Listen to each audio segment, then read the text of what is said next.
how can you get unstuck when you feel stuck? The thing that helps me get unstuck often is reading. Sometimes it's reading fiction and other times it's reading like memoirs, like books about people's lives, people who have lived really rich, full, interesting lives. Yesterday I had a brief discussion with someone who was in my Small Joys Club about the concept of feeling stuck, feeling like you are giving everything to somebody else and them just not noticing the effort at all.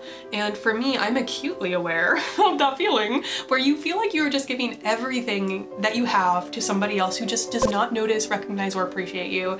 And so today I just kind of wanted to talk about a couple books that I've read earlier this year that helped me get unstuck and move from working at this corporate 9-to-5 where people did not appreciate me. I want that on the record. Where I just felt stuck, you know, I felt stuck in my life. And I listened to these audiobooks on my commute on the way to my job, and it's what helped put me in the mindset to have the courage to leave. We're talking about Watermoon, Untamed by Glennon Doyle, as well as Soundtracks by Jon Acuff, and On Self-Respect by Joan Didion.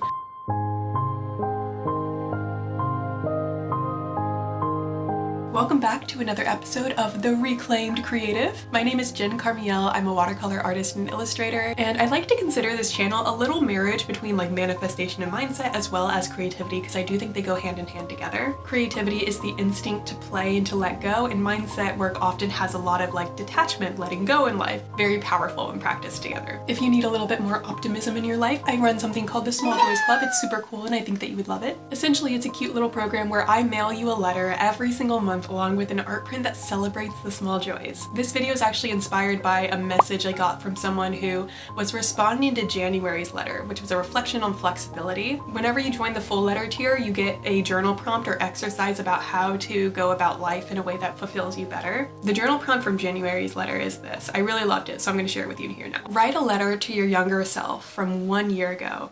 Try to pinpoint a significant moment, either starting a new job, a new project, meeting someone new for the first time, and tell them about what the most beautiful thing they're about to experience is. It can be something small, like a favorite movie about to release, or it can be something big. While you write, remember there's a future version of you that will soon experience true beauty you have yet to see.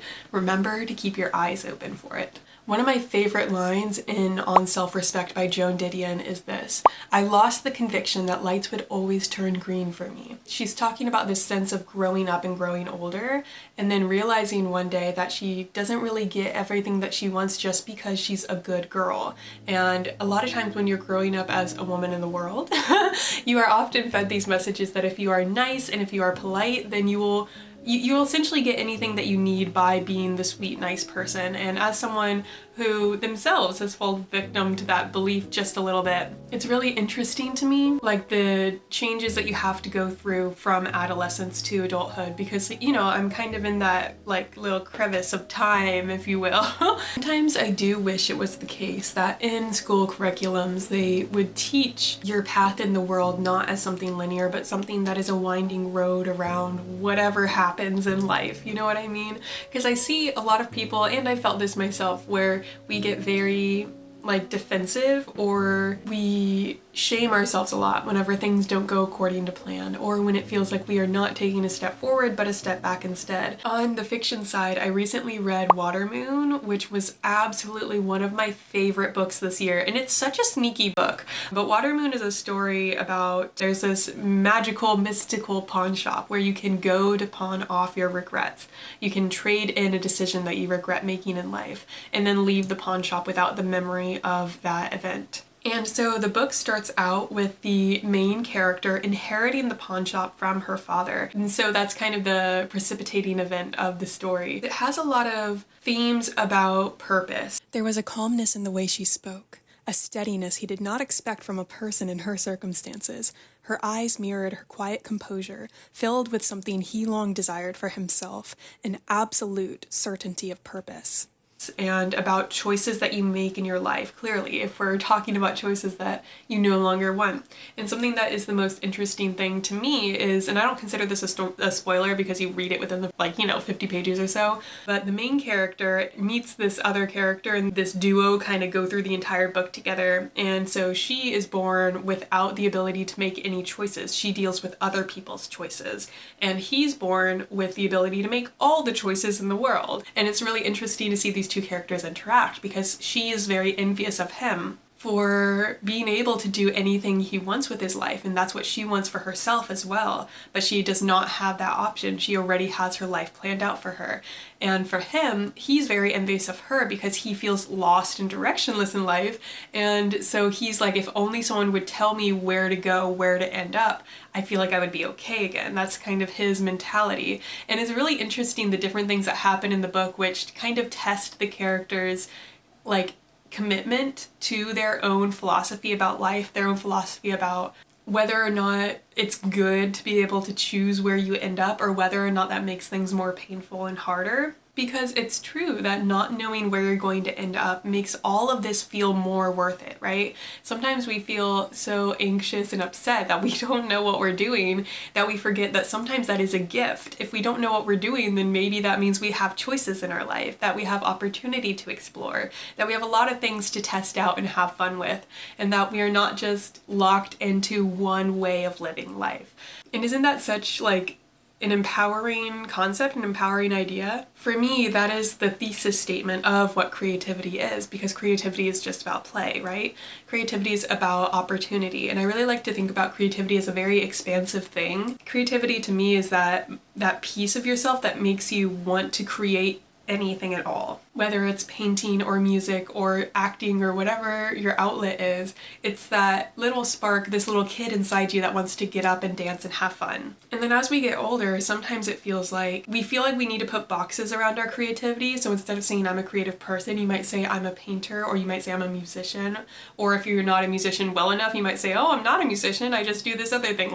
We put these boxes around ourselves based on the value we think other people will perceive of the skill, rather than just celebrating wherever this gift comes from in the first place, which to me is the real gift, is just the ambition, just the concept of wanting to do anything as cool as creativity, right? Engaging with art is creative in itself because in a way you're kind of also opening your mind up to possibility when you engage with artwork. I've talked to a lot of people who don't know how to interpret paintings, but they like to look at them. And so in turn, for me, that is a very creative act, to look at something with wonder and question and not know what it means, but to continue to explore what it could mean. That's creative to me. I'm curious to know what creativity means to you. Let me know in the comments. But for that reason, Water Moon has been one of my favorite books this year. It gives Alice in Wonderland vibes in the way that, the little drink me moment with the little, in the Alice in Wonderland, the drink me moment, it has a lot of moments like that in the book.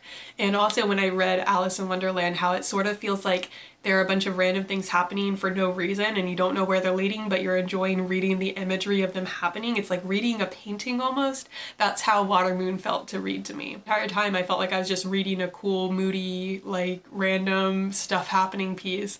And then towards the end, just random stuff started happening. It was like, what's going on? You know what I mean? So I really love that book. Another book I read this year on the memoir side of things was Untamed by Glennon Doyle, and this book I feel like I have talked about endlessly, especially on this channel even. It's genuinely a book that changed how I think about life. And so if you are someone who feels like they are very stuck, this would, oh my gosh, honestly, this is the book for you. This is the one that will do it. So the book proposes this premise that we are all tamed from a very, very young age, and how to untame ourselves and become wild again. We were not born distrusting and fearing ourselves. That was the part of our taming. We were taught to believe that who we are in our natural state is bad and dangerous. They convinced us to be afraid of ourselves, and so we do not honor our body's curiosity, hunger, judgment, experience, or ambition. Instead, we lock away our true selves. Women who are best at this disappearing act earn the highest praise. She's so selfless. Can you imagine? The epitome of womanhood is to lose oneself completely. For me, that was a really instrumental book to read whenever I was untaming myself from corporate America and trying to become a real working artist. I remember I would listen to this audiobook every single day on the way to my corporate 9 to 5. There were a lot of days where I had to turn it off when I was about like 10 minutes away because I would just get so emotional listening to this audiobook. And so what can I say? I highly recommend this book for anyone who feels very stuck. The last book we have to talk about today is Soundtracks by Jon Acuff. This is my absolute favorite. This is the one that started all the memoir rabbit hole that I'd been jumping down for a while now. And memoirs are now one of my new favorite genres of books to read. I never thought like nonfiction reading could be as cool and fun as fiction. But memoirs are a great place to start learning about other people's lives, especially if you're dissatisfied with your own. So let's talk a little bit about Soundtracks. It's a book about how to rewrite the inner dialogue in your head that makes you carry out certain undesirable actions. The voice that intrudes whenever you are trying to do something that matters to you. Let's say you're writing a book and that voice intrudes and says, "You're not a good writer. No one wants to read this anyway. Why are you working on this?" Soundtracks as a book essentially proposes that all of these thoughts, "You're not a good writer, no one wants to read this," those are soundtracks in your head, much like music, soundtracks that play over and over in your head, and much like music, you can choose your thoughts the same way you choose music to listen to. And so the book kind of walks you through how to go about choosing your thoughts again. Your brain is waiting for you each day. It's waiting to be told what to think. It's waiting to see what kind of soundtracks you'll choose. It's waiting to see if you really want to build a different life. Fear comes free. Faith takes work. The author of the book wants to become a public speaker, and he would say to himself like, "Oh, you can't be a public speaker, no one wants to hear from you," and then he would replace that thought with, "What if I can become a public speaker?"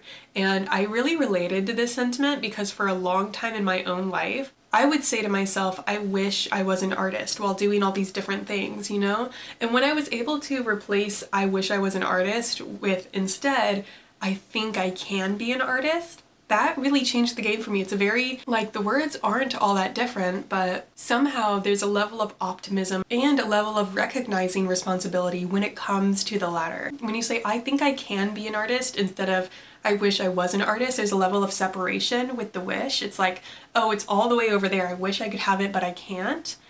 And if you trade that for I think I can be, it's like you start to imagine the bridge that exists between you and what you want. As always, spending any amount of time here on this channel with me is a gift. I really do consider it a gift. And for that, this humble artist says thank you. And also, do not forget to join the Small Joys Club. I see you here. I see you watching. I see you wanting to join the Small Joys Club, and yet you haven't? Don't know what that's about. Are you even focused? Hello? Hello? Hello? Hello? There you are. Just found a tube of paint that had somehow opened on the ground, like the cap had been squeezed out of it. Did not tighten this cap enough, clearly. Oh, that's the issue. This is not the right cap for the paint, so it just sits on top, and that's why it was easily removed. We solved the puzzle. Sherlock Holmes has solved the puzzle.